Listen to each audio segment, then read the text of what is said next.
Hello everyone, আজ আমি ব্রেকফাস্টে দারুণ টেস্টি খুবই কম তেল দিয়ে তৈরি হয়েছে মানে হেলদিও একটা ব্রেকফাস্ট বানিয়েছি। তার রেসিপিটাই আপনাদের সঙ্গে শেয়ার করছি। এর জন্য আমি 1 কাপ ভাতের চাল নিয়ে জল দিয়ে ভালো করে ধুয়ে চালটাকে আরও একটু বেশি করে জল দিয়ে আমি ভিজিয়ে রেখেছিলাম সারা রাত ধরে। সকালে ব্রেকফাস্টটা বানানোর আগে চালগুলো দেখে নিলাম একটু নরমও হয়ে গিয়েছিলো, তো এই চালগুলোকে আমি জল থেকে তুলে একটা মিক্সিং জারের মধ্যে নিয়ে নিলাম। এর মধ্যে অ্যাড করে দিচ্ছি একটা মিডিয়াম সাইজের টমেটো ছোটো ছোটো করে কেটে, আর দুটো কাঁচা লঙ্কা আমি কেটে দিয়ে দিলাম, আর এর মধ্যে অ্যাড করে দিলাম সামান্য জল।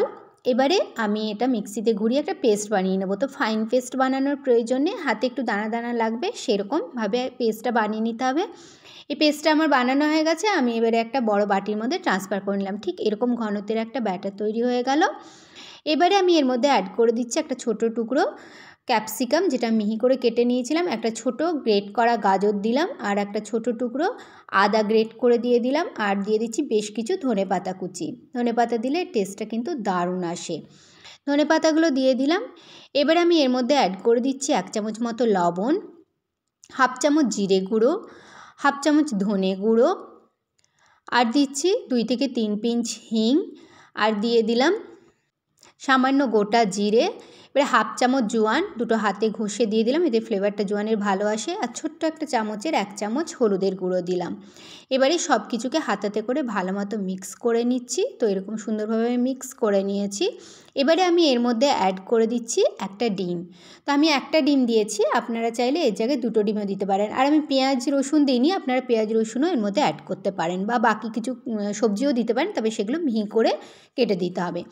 এবারে আমি এই ডিমটাকে খুব সুন্দরভাবে হাতাতে করে ফেটিয়ে নিয়ে এই ব্যাটারটার মধ্যে মিশিয়ে নিয়ে ঠিক এরকম একটা ব্যাটার তৈরি করে নিয়েছি। তারপরে ওভেনে একটা প্যান বসিয়ে গরম করে এতে দিয়ে দিলাম হাফ চামচ মতো রিফাইন্ড অয়েল। অয়েলটা গরম হয়ে গেলে এতে আমি 1.5 হাতা ব্যাটার স্প্রেড করে দিলাম প্যানের মধ্যে। এবার ওভেনের ফ্লেমটাকে মিডিয়ামে করে একটা 2 মিনিট মতো ঢাকা দিয়ে দিলাম। 2 মিনিট পর ঢাকাটা খুলে যখন দেখব যে এরকম ওপর পাশের যে কাঁচা ভাবটা ছিল সেটা চলে গেছে, তখন এটা উল্টে দিলাম।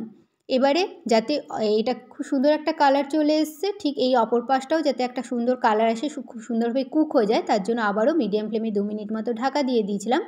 2 মিনিট পর ঢাকাটা খুলে এটাকে উল্টে চেক করে নিচ্ছি। দেখেই বোঝা যাচ্ছে খুব সুন্দরভাবে এটা একটা কালার চলে এসছে, মানে ভাজা হয়ে গেছে। এবারে এটা আমার রেডি, আমি এটাকে তুলে রাখছি। একইভাবে আমি ওই প্যানের মধ্যে হাফ চামচ রিফাইন্ড অয়েল দিয়ে গরম করে এবারে 1.5 হাতা ব্যাটার এই প্যানের মধ্যে ছড়িয়ে দিলাম। তারপরে এই মানে যাতে ভালো মতো কুক হয়ে যায় তার জন্য ওভেনের ফ্লেমটাকে আমি মিডিয়ামে করে একটা ঢাকা দিয়ে দিলাম। তো 2 মিনিট মতো। 2 মিনিট পর ঢাকাটা খুলে ওপর পোর্শনে কাঁচা ভাবটা যখন দেখব চলে গেছে, তখন এটাকে উল্টে দেবো। এরকমভাবে যাতে এরকম একটা সুন্দর রং চলে আসে বা ভাজা হয়ে যায়, সুন্দরভাবে কুক হয়ে যায়, তার জন্য আবারও 2 মিনিট মতো মিডিয়াম ফ্লেমে ঢাকা দিয়ে দিলাম। তো অপর পাশটা উল্টে দেখে নিচ্ছি যে ভালো মতো কুক হয়েছে কিনা। তো দেখুন খুব সুন্দরভাবে এটা কুক হয়ে গেছে, মানে এটাও রেডি, আমি তুলে নিচ্ছি। বাকি ব্যাটারটার থেকে একইভাবে সবকটাই আমি বানিয়ে নিলাম। তো এটা খেতে কিন্তু বারবার বলছি দারুণ লাগে, আপনার বাড়িতে ট্রাই করবেন, বানানোও ভীষণই সহজ। এবারে আমি এটা সার্ভ করেছিলাম একটা দারুণ টেস্টি রায়তার সঙ্গে। এর জন্য আমি বাড়িতে তৈরি টক দই নিয়ে নিলাম একটা বাটিতে, তার মধ্যে দিয়ে দিলাম 1 চামচ চিনি, দিয়ে দিলাম সামান্য রোস্টেড জিরে গুঁড়ো, সামান্য রোস্টেড ধনে গুঁড়ো, 2 থেকে 3 পিঞ্চ লবণ দিলাম, হাফ চামচ মতো চাট মশলা, আর সামান্য একটু গোলমরিচের গুঁড়ো দিলাম। এবারে সব কিছুকে খুব সুন্দর করে চামচে করে মিক্স করে নিলাম। এবারে এই রায়তাটাকে আরেকটু টেস্টি করার জন্য একটা হাতা ওভেনে বসিয়ে খুব ভালো মতো গরম করে নিয়ে ওভেন থেকে নামিয়ে হাতাটার মধ্যে দিয়ে দিলাম 1 চামচ রিফাইন্ড অয়েল, সামান্য কালো সর্ষে আর একটা শুকনো লঙ্কা দুটো টুকরো করে দিয়ে দিলাম, আর 10 থেকে 12টা কারি পাতা দিলাম। এবারে এগুলো সুন্দরভাবে ভাজা ভাজা হয়ে গেলে এটা আমি অ্যাড করে দেবো রায়তার মধ্যে। তো দেখুন রায়তার মধ্যে এটা ছকে দিলাম। তো এই ছক দেওয়ার পরে খুব সুন্দরভাবে সব কিছুকে আবার মিক্স করে নিলাম। তো তৈরি হয়ে গেল দারুণ দারুণ টেস্টি একটা রায়তা। আপনারা একবার হলো বাড়িতে ট্রাই করবেন, দেখবেন বারবার এরমভাবে রায়তা বানাতে ইচ্ছে করবে। তো এরকমভাবে রোল করে দিতে পারেন বাচ্চাদের স্কুলের টিফিন বক্সে, তাহলে খুব সহজেই নেওয়া যাবে।